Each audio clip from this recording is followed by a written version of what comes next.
Selection Sunday. We headed down to Troy, Alabama for the Sun Belt Championship. This one up the middle. What a great play. And over to first, not in time. Simon nearly pulled off the impossible.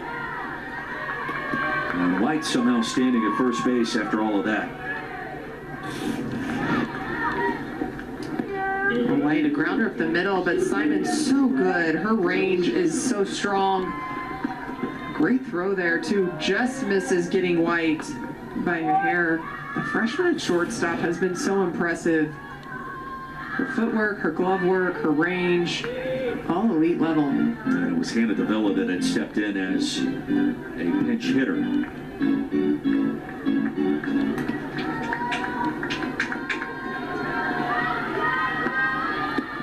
Brings us back to the top of the order. Dallas Goodnight rips that one foul. 0-2. 5-2 ball game. Georgia Tech. And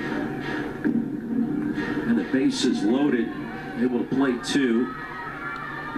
Out of the sixth inning.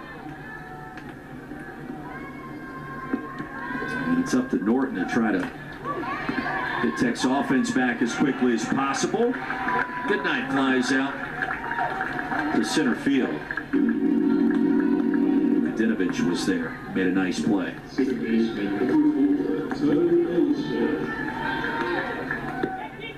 Well, Norton has come in out of the bullpen and done a nice job in relief on foils. Yeah, true to form. Her defense has had to work behind her because she is a drop ball pitcher. A lot of balls get put in play. Minus the throw that allowed Goodnight to score. Defense has been solid. 0-1 to Ellison.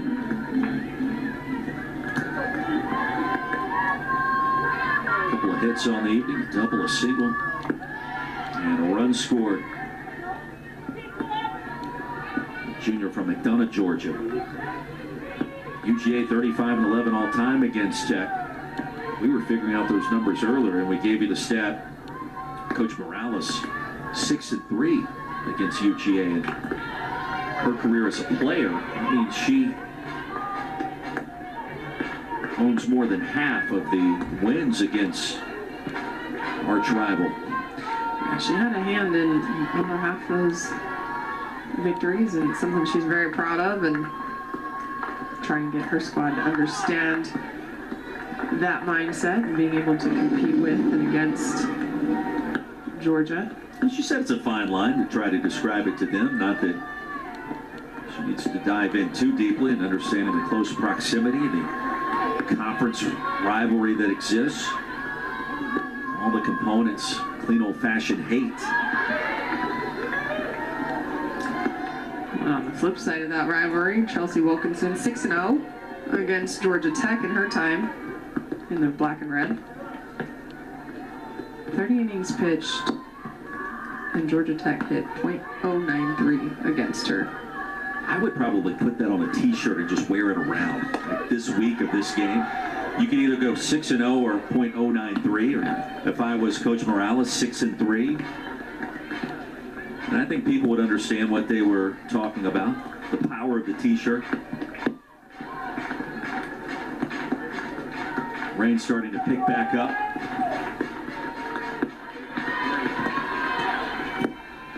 They did make the right call by starting this contest on time, and that was a bit of a debate. To Simon, it could be two, and it is.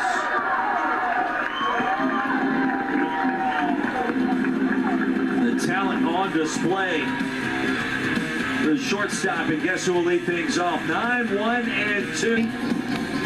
Bulldogs have not trailed after just kind of a nail-biting start between the two, working around some of this bad weather, and Lily Backus Cat's going to try to go the distance tonight. Well, Lily Backus, a little bit of a shaky start with free passes. Georgia Tech had runners on the first 3 innings, but as we've mentioned, as soon as Georgia scored, Lily Backus came out a different pitcher in control of the strike zone. And a pinch hitter steps in, and getting. And And a good start for the Jackets here, the bottom of the 7th inning. But for Tony Baldwin and his staff, to see Lily Backus able to go a complete game, compete well, that's what they want to see. The difference for Georgia, they played last weekend. All their pitchers have been throwing, so for Georgia Tech, they needed to get both aces back in the circle. Everyone, including McGee here, pitch hitting, getting in on some action today to get back in a competitive mindset. McGinney pinch hits for Simon. It's back to the top of the order. Dinovich, first pitch strike from Backus. If you are Georgia and Tony Baldwin, how closely are you keeping your eye what's happening in the circle right now? Well, you're keeping your eye on it, but they really haven't squared Backus up consistently. She's put some free passes on. They had a couple errors that have allowed runners to advance. Lily herself unable to make a play in the last inning. Unless something dramatic happens, can't see them going to Randy Rolling. And Backus wanted a dry ball there.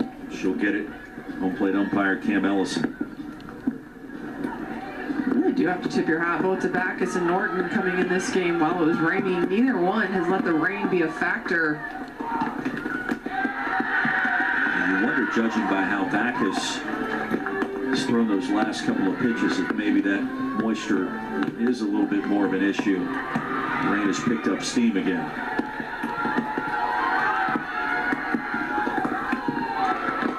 Not that time, 1-2. You see her grasping that towel. The key is how many of those towels are in the dugout, because you can't wear it out there every inning and it actually stay dry. And a strikeout. That'll be the 7th of the ball game for Lily Backus. Well, Backus trying to use this curveball and actually cuts down in the zone. That was intentional, a part of your grip slipping because of the rain. That curveball goes down and out. Dinovich unable to do anything with that pitch. Here's Alyssa Willer. Off speed. Part of the zone. Willer tonight 0 for 1 officially. Has walked twice and scored a run. 365 on the campaign. Tech looking to get at least one more base runner. Really start to make things interesting here. 0-2. Lily Backus now at 120 tosses.